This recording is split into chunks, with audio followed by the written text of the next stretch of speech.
Garçons ou filles, lesquels sont les plus intelligents? Les résultats d'examen semblent montrer que les filles surpassent les garçons dans l'ensemble de leur parcours scolaire. Mais est-ce vraiment le cas?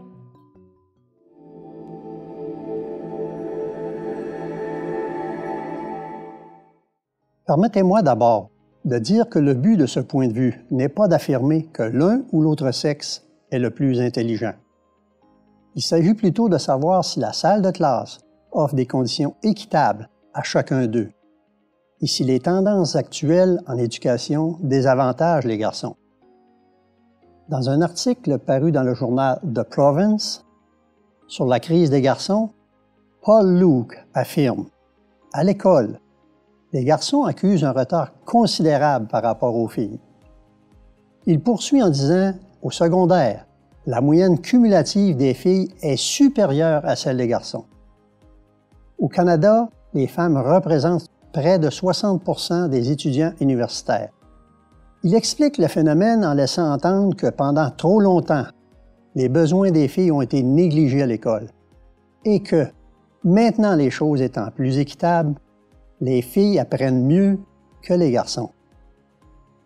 Récemment, le Dr. Jim Dweck, auteur, ancien sous-ministre adjoint de l'Éducation de la province de l'Alberta et ancien responsable de l'évaluation du rendement des élèves, a effectué une analyse révélatrice des pratiques actuelles en matière d'évaluation des élèves. Les résultats ont été non seulement remarquables, mais aussi très troublants.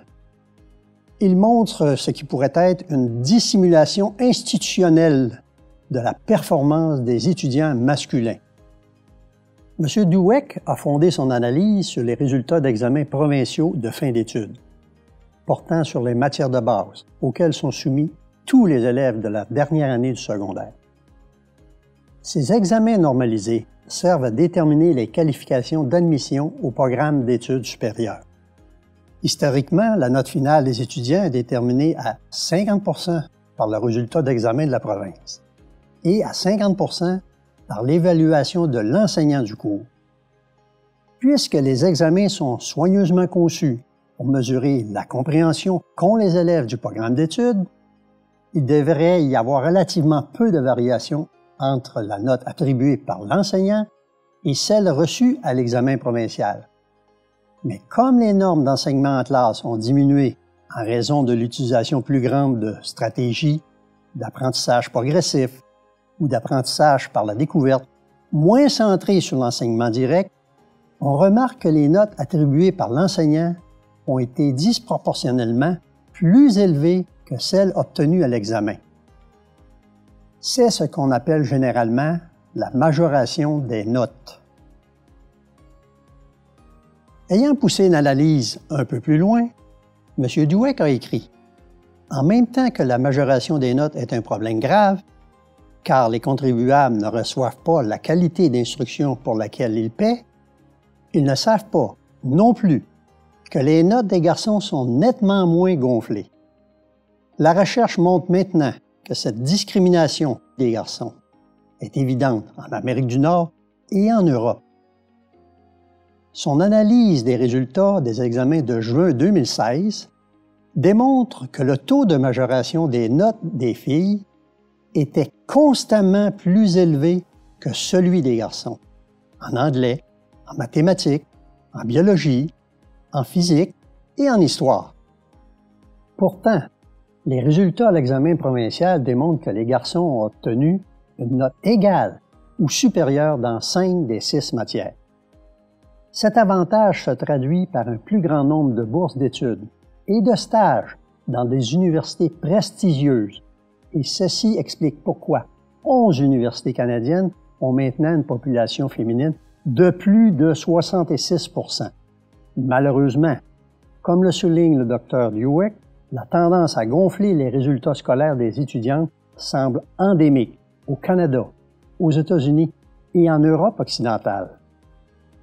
Il en résulte, bien sûr, une perte importante et potentiellement catastrophique de la future participation scolaire des garçons.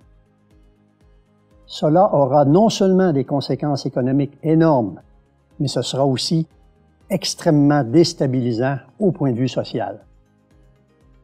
De plus en plus de recherches permettent d'attribuer d'avantages apparents dont jouissent les filles dans le système scolaire public à leur comportement plus respectueux et docile en classe.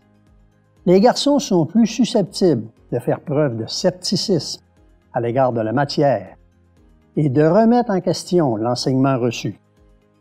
Cette différence de comportement en vue d'acquérir le savoir semble être la source de discrimination négative dans les écoles modernes.